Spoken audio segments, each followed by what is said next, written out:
Orang yang pro Megawati itu begitu mendewakan Soekarno, seakan-akan Indonesia itu dimulai dari Bung Karno, sampai ada paham Soekarnoisme bahwa Indonesia itu seakan-akan dimulai dari Soekarno. Memang deklarator kemerdekaan Indonesia itu Soekarno, tapi umat Islam atau partai-partai Islam itu tidak kecil hati, karena embrio yang bernama Indonesia itu dari tahun 1908, sebelum ada partai nasionalis yang berani melawan kolonialisme Belanda, adalah partai-partai Islam. Sehingga kebangkitan Indonesia dimulai 1908, karena saat itu yang pertama mencetus ide melawan Belanda adalah kiai-kiai Islam, yaitu saat itu bikin serikat dagang Islam, terus lama-lama menjadi serikat Islam, terus lama-lama menjadi partai Islam. Dimulai dari angkatannya Hos Cokroaminoto, jenis Haji Umar Said Sinten Cokroaminoto, terus disingkat jenis Hos Cokroaminoto. Jadi tidak bisa Indonesia itu meninggalkan partai Islam, karena dulu pertama pendiri era kepartaian niku malah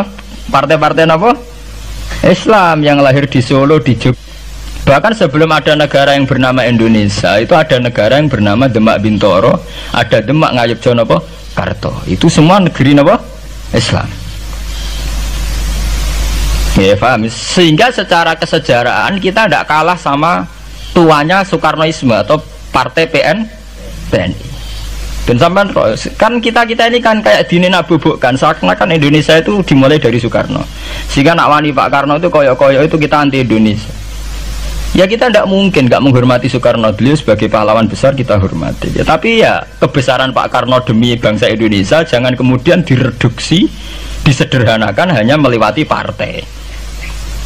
Ya itu kan namanya pekerdilan. Tentu Pak Karno bikin negara ini ya untuk semua bangsa, bukan untuk PDIP saja, bukan untuk partai-partai marhainisme saja, juga bukan untuk partai-partai yang berfaham Soekarnoisme saja. Ya sama, tapi kita juga adil, sebagai kiai juga adil.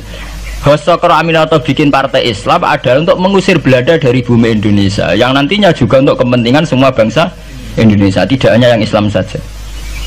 Ya kita adil, sama-sama adil. Saat nasionalisme ya tidak mengurangi keagamaan, saat keagamaan tidak mengurangi nasionalis. Tapi itu tadi kemudian ini dikerdilkan secara politik. Di sawangannya nak wis duwete Pak Hasim Mbak Mega nasionalis religius itu sudah ditren. Wangger duet senengane pasangan nasionalis sampai religius. Apa nak nasionalis terus wajib sholat? Apa nak religius terus gak wajib nasional? Sebetulnya itu kan apa kena orang Indonesia itu wajib sholat hanya karena atas nama nasionalisme. Apa nak gue kiai itu wajib bayar pajak. Itu kan pengkerdilan, proses pembohongan ya. Pembohongan secara publik. Itu dibodokno, sedurunge bodoh itu kan itu kan repot. Namanya sedurunge bodoh dibodokno kenapa? Nurut. Makanya kalau seneng ya, kayak kemarin Hari Kebangkitan Nasional itu seneng kalau diungkap terus di TV bahwa kebangkitan Indonesia dimulai dari 1908. Pentingnya bahwa orang-orang yang sok Soekarnoisme biar tidak mereduksi Pak Karno hanya milik mereka sendiri, karena bangsa ini berdiri semenjak 1908. Dimulai dari gerakan Budi Utomo sampai Hos Cokroaminoto sampai macam-macam ya, serikat-serikat Islam. Tapi ini terungkap sausé tukaran. Jadi sebetulnya Presiden Gus Dur dari Presiden Yasa karena Basim Asari berjuang sebelum tahun 45. Megawati Yasa. Ya karena beliau berjuang lewat bapaknya, ya sama semuanya sah. Pak SBY juga sah. Karena keluarga militer. Apa meneh dekne mantune Sarwaedi sing ra roh sapa? Perjuangane mertuane. Gak iso adol bapak ya adol mertuane. Pokoknya sing dikena didol pokoknya. Tapi artinya sama, kita secara sejarah itu sama. Kita sebagai santri juga tidak kalah sejarah.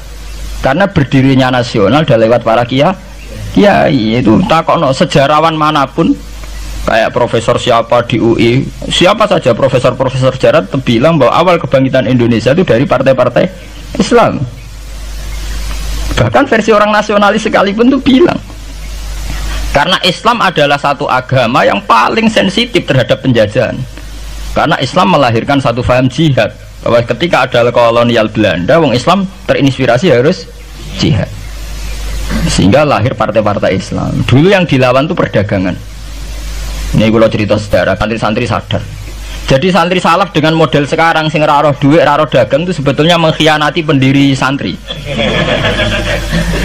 Lho boten niku lho fair, sing gak seneng dagang, gak seneng mergawe itu mengkhianati pendiri pesantren.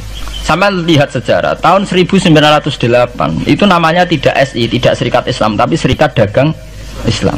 Karena para kiai adalah melawan dominasi Cina di Surakarta dan dominasi Belanda menguasai sentra-sentra perdagangan. Sehingga yang dilawan pertama adalah piye supaya kolonial gak menguasai aset-aset ekonomi.